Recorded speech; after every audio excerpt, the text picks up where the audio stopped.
우리에게 들을 귀를 허락하여 주옵소서. 내게 들려주시는 말씀들, 그 말씀에 대해서 깨달을 수 있는 지혜를 허락하여 주옵소서.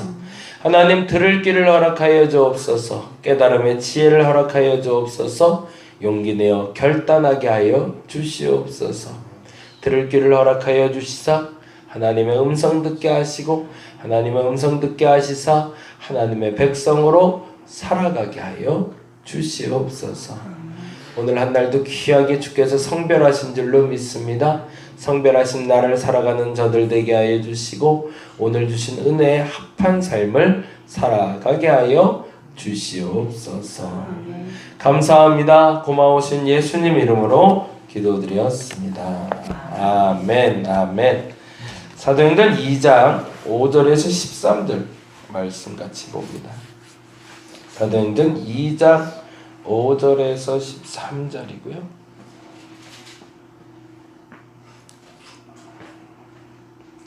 (2장 5절에서 13절) 우리 같이 한 목소리로 읽도록 하겠습니다. 그때에 경건한 유대인들이 천하 각국으로부터 와서 예루살렘에 머물러 있더니 이 소리가 나매 큰 무리가 모여 각각 자기의 방언으로 제자들의 말하는 것을 듣고 소동하여 다 놀라 신기하게 여겨 이르되, 보라, 이 말하는 사람들이 다 갈릴리 사람이 아니냐? 우리 각 사람이 난 곳 방언으로 듣게 되는 것이 어찌 됨이냐? 우리는 바데인과 메데인과 엘람인과 또 메소포타미아, 유다와 갑바도기아, 본도와 아시아, 부르기아와 밤빌리아, 애굽과 및 구네레에 가까운 리비아 여러 지방에 사는 사람들과 로마로부터 온 나그네 곧 유대인과 유대교에 들어온 사람과 그레데인과 아라비아인들이라. 우리가 다 우리의 각 언어로 각 하나님의 큰 일 말함을 듣는 듯다 하고 다 놀라며 당황하여 서로 이르되, 이 어찌된 일이냐 하며, 또 어떤 이들은 조롱하여 이르되 그들이 세술에 취하였다 하더라. 아멘. 아주 재미난 사건이 벌어졌어요. 유일무이한 사건으로 여겨지는데요. 지금도 이런 일이 벌어진다면 우리가 좀 명확하게 이렇게 딱 규정해서 이 사건은 그때 있었던 일이야 라고 얘기할 텐데, 사실은 이때 이후로 이러한 일들이 벌어졌다는 것을 우리가 역사적으로 검증해 볼 수는 없습니다. 아쉽게도. 그래서 이 성령 강림 사건에 대해서 우리가 여러 가지 다양한 해석들과 그리고 반론들이 제기가 되는데, 몇 가지 확실한 것만 좀 짚어서 좀 보도록 합니다. 어제 말씀드린 대로 오순절 날이 이르렀을 때, 그러니까 우리의 기대하는 날이 지나고 난 후라고 여러분이 정리하면 좋겠어요. 내가 기대했던 날과 하나님이 주시는 날과는 명확히 구별이 됩니다. 내 마음대로 날을 정하는 건 아니죠. 성령 강림 사건이 일어난 사건은 주께서 허락하신 때에 오셨다는 겁니다. 오순절날 이날 아침 오전 9시경에 이들은 사실은 정리하는 기도회를 할 수도 있었을 것 같아요. 마지막 모임이었겠죠. 그런데 어제도 말씀드린 것처럼 그들이 다 2절에 보니까 호련히 하늘로부터 급하고 강한 바람 같은 소리가 있어 그들이 앉은 온 집에 라고 되어 있단 말이죠. 그러면 정리 집회인 거죠. 그들의 마무리 집회 때에 그 유대인들은 서서 기도하는 사람들이니까 서서 기도하는 그 모임이 다 마쳐진 다음에, 근데 유대인들의 기도법이 그래요. 이렇게 토라나 혹은 이제 암송하면서 중얼중얼 이렇게 기도하거든요. 그렇게 기도하고 이제 다 같이 이제 자리에 앉아서 마무리 집회가 끝나가고 있을 무렵에 주께서 임하셨다는 거죠. 호련히 라는 단어가 굉장히 재미난 단어죠. 그러니까 우리의 기대치를 넘어, 우리의 기대하는 때를 넘어 하나님이 원하는 때에 하나님이 역사하실 수 있다 라는 믿음으로 여러분이 기도할 수 있으면 좋겠고, 내가 기도한다고 자세를 잡거나 내가 기도한다고 어떤 형태를 가졌을 때 주께서 임하시는 것이 아니라 주님이 원하는 때에 주님이 원하는 방법으로 우리에게 역사하신다는 거죠. 그리고 조금 다른 이야기로 어저께 말씀을 드렸는데 급하고 강한 바람 같은 소리라고 되어 있지 바람이라고 되어 있지는 않습니다. 그게 조금 좀 다른 거죠. 그리고 불의 혀처럼 갈라지는 것이라고 되어 있습니다. 그건 뭐예요? 비유죠. 강한 바람 같은 소리지 이 어떤 바람이 왔다는 것도 아니고, 그리고 이 소리는 사람의 소리와 다른 어떤 울려오는 소리를 말하고 있습니다. 그리고 또 하나는 불의 혀처럼 갈라지는 것으로 여겨지는 어떤 비유적인 상징이라고 말씀드렸죠. 그래서 어저께 말씀드린 대로 이거는 그 아침녘에 해가 중천에 뜨기 전에 햇빛이 큰 방향으로 이렇게 스며들어오는 어떤 형태를 상상해 보면 훨씬 더 익숙하게 볼 수 있다고 말씀드렸고, 또 하나 이 바람은 그 유대인들은 창문에 유리가 없었으니까 그 유리 없는 그 창을 통해서 큰 바람이 한번 휙 하고 지나갔던 그 사태, 그 사건. 근데 그때 갑자기 나도 모르게 내 입술을 통해서 이상한 말이 나오기 시작했더라는 거죠. 우리는 어떤 기적을 말할 때 기적이 특별한 상태, 특별한 상황이기를 원합니다. 그래서 왠지 좀 뭔가가 좀 다른 게 있어야 특별한 경험을 한다고 여겨지는데, 초대 교회가 시작되는 그 시점에 임했던 성령은 지극히 평범한 시간, 지극히 평범한 사람들, 평범한 때에 임하셨다는 거예요.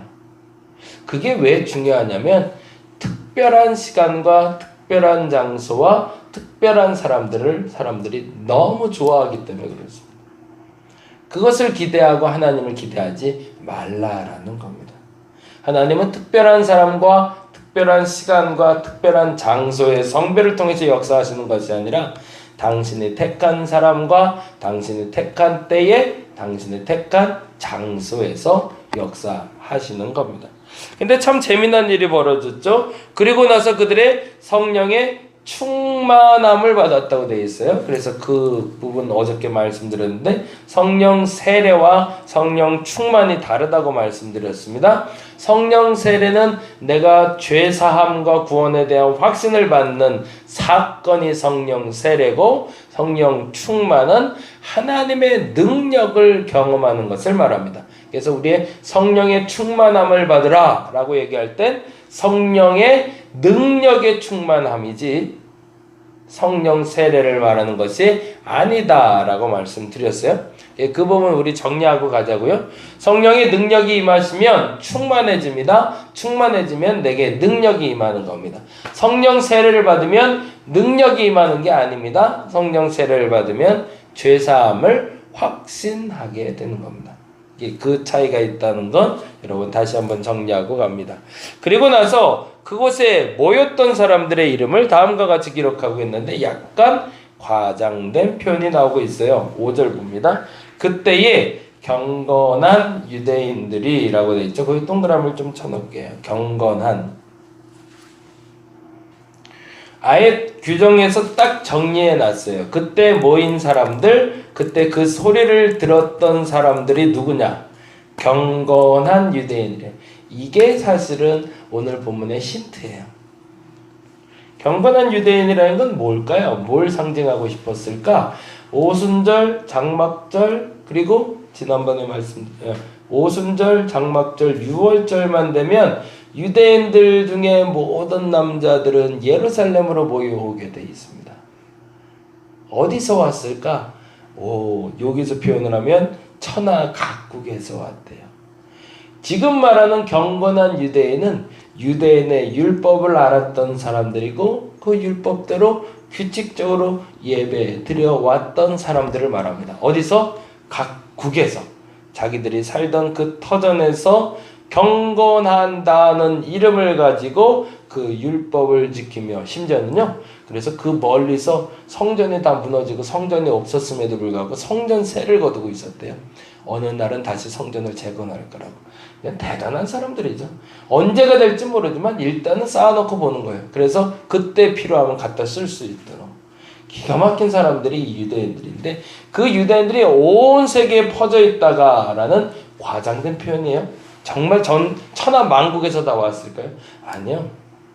지금 말하는 천하만국이 뭔지는 좀 이따 설명이 됩니다. 경건한 유대인들이 왔다가 첫째 힌트예요.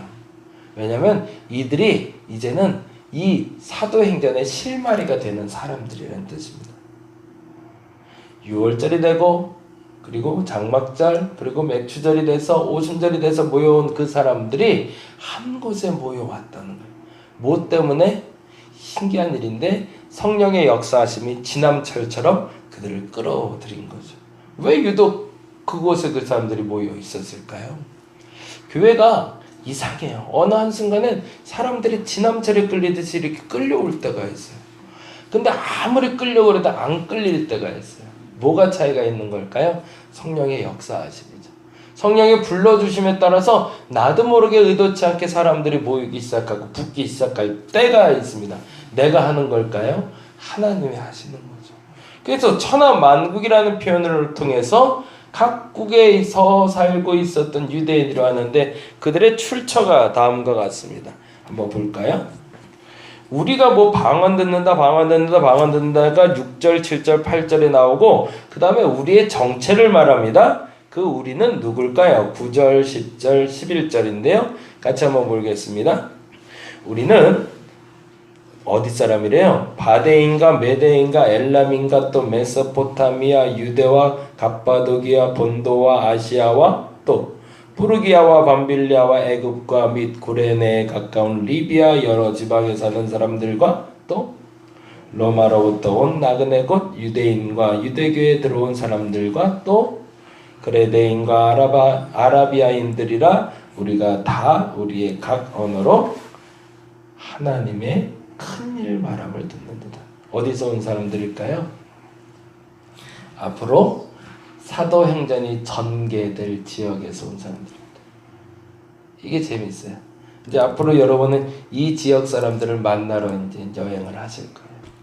무슨 일이 벌어진 거예요? 이미 사도 바울이 이미 베드로가 복음을 전하기 전에 하나님이 사람들을 모아서 이 사건을 보게 하시고 그들을 먼저 쫙 흩어놓으신 거예요. 그리고 이들이 있는 곳에 누가 가는 거예요? 이제 사도 바울이 가는 거죠. 너 그거 아냐? 그때 오순절 마가에 달하고 나 그때 거기 있었는데 그 사람들이 어디에 있는가? 각 회당에 있는 거죠. 그들이 본국으로 돌아갔을 테니까. 그리고 나서 참 재미난 표현인데 이거는 누가가 아주 기가 막히게 표현한 건데요. 9절에서 10절은요. 사도 바울이 1차, 2차, 3차 선교 여행 때 만들어진 교회들의 지역들입니다. 그리고 더 재미난 건 11절은 부록처럼 갑자기 뜬금없이 나오는데 그 전에 왜 부록이라고 말씀드리냐면 10절의 하반절이 누가 나오죠? 로마로부터 온 나그네라고 되어 있어요. 사도 바울이 어디에서 마무리가 되죠? 로마에 가서 선교 여행이 마무리가 되잖아요. 그러면서 그레데이는 어디일까요? 나중에 사도 바울의 제자들이 복음을 전하러 갔던 장소들입니다. 참 재미난 일이 벌어졌던 거죠. 하나님은 사람을 통해서 역사하시는데 한 사람을 통해서만 역사하시는 것이 아니라 굉장히 다양한 사람들이 씨앗이 되기를 원하십니다. 이들의 이름이 누군지는 기록되어 있지 않습니다. 그런데 참 재미난 건 그들이 뭐를 보았대요? 하나님의 큰일 말함을 보았대요. 그러면 그들의 기억 속에 이 기억이 사라졌을까요? 기억됐을까요? 영원히 사라지지 않았을 겁니다. 그때 그 신비한 체험은 도저히 말할 수 없는 체험이었기 때문에 잊지 못했던 거죠. 근데 어느 날 갑자기 예루살렘에서 왔다는 한 남자가 예수의 복음을 전하니 나 그거 알아. 그리고 그곳에서 교회가 싹트기 시작했겠죠. 그리고 또 재미난 말이 있어요. 보세요. 11절과 13절인데요. 같이 보겠습니다. 11절 그레데인과 아라비아인들이라 우리가 다 우리의 각 언어로 하나님의 큰 일을 말함을 듣는도다. 말함을 듣는도다에 동그라미를 좀 해주시고요. 13절에 또 어떤 이들은 조롱하여 이르되 그들이 세술에 취하였다 하더라. 거기다 동그라미. 여기서 이제 좀 정리를 할 필요가 있는데, 어제도 말씀드렸지만 마가의 다락방 사건은 황홀경에 빠져서 사람들이 뒹굴고 난리 법석이 난 사건이 아닙니다. 아주 점잖게 앉아있는 몇몇의 120명의 사람들에게 갑자기 성령이 임하셔서 중얼중얼 말하게 된 사건인데, 더 재미난 건 그들이 무슨 말을 했는지가 중요한 사건이 아니라 그들이 무엇을 들었는가가 중요한 사건이라는 거예요. 어떤 이들은 그 소리를 듣는데 술 취한 사람들이 중얼거리는 것 같은 거예요. 어떤 사람들일까요? 구약에 이런 사람이 하나가 나오죠. 한나가 열심히 기도하고 있었거든요. 근데 그걸 보고 너 술 취하지 말라라고 말했던 사람이 있습니다. 누굴까요? 엘리라는 제사장이었어요. 그 사람은 왜 기도서를 술 취했다고 들었을까요? 우리는 그 성경에서 그렇게 얘기를 듣습니다. 영의 귀가 막혀있다. 똑같은 말을 하고 있는데 그 중얼거리는 소리는 사실은 사람이 듣는 소리가 아니라 영의 귀가 듣는 소리였던 거죠. 그러니까 그 사람들이 진짜 갈릴리 사람들이 그 각국의 언어로 말했는지 안 했는지 우리는 알 수 없습니다. 근데 그들이 말하는 소리를 들으면서 어떤 이는 그것이 통역이 되는 것처럼 마치 내 나라 언어로 듣게 되는 거고. 왜? 그들의 귀가 열려 있으니까. 근데 어떤 사람은 똑같은 말을 하고 있는데도 저건 그냥 중얼거리는 소리처럼 술 취한 소리처럼 들렸다는 거죠. 왜? 어떤 사람은 영의 귀가 막혀 있으니까. 저와 여러분이 오늘 한날 그렇게 기도했으면 좋겠습니다. 하나님, 이 귀가 열리게 해달라고. 그래서 하나님의 큰 일을 듣게 해달라고. 남들은 중얼거려서 저게 뭔 소리인지 모르겠다고 하는데 아라고 얘기해도 아라고 답하는 사람들이 있더라는 겁니다. 무슨 말인지 하나도 이해가 안 가. 나는 다 이해가 가는데 라고 말하는 사람들이 있더라는 겁니다. 그들이 뭐가 된다고요? 이후에 교회의 씨앗이 되는 사람들입니다. 영의 귀가 열려서 우리가 하나님의 교회의 씨앗이 될 수 있도록 하나님 나의 귀를 열어달라고 오늘 그렇게 기도하는 저와 여러분 되시기를 간절히 바랍니다. 기도하겠습니다. 성령의 충만함을 받고 성령의 말하게 하심에 따라 말하기 시작할 때 그들에게 일어난 일은 그들이 무슨 말을 했는지가 중요한 것이 아닙니다. 그 소리를 듣는 이들 중에 하나님의 큰 일을 듣는 사람이 있었다는 겁니다. 그리고 그 소리를 들은 사람들이 세계 각국으로 퍼져 교회의 씨앗이 됩니다. 얼마나 멋진 일인지 모릅니다. 내가 들었던 그 일이 내게 현실이 되는 것을 보았던 사람들, 그들로 말미암아 복음은 예루살렘에서 사마리아에서 땅끝까지 전해지게 됩니다. 하나님, 내게 그 영의 귀가 열리는 날이 오늘이 되게 하여 주시옵소서.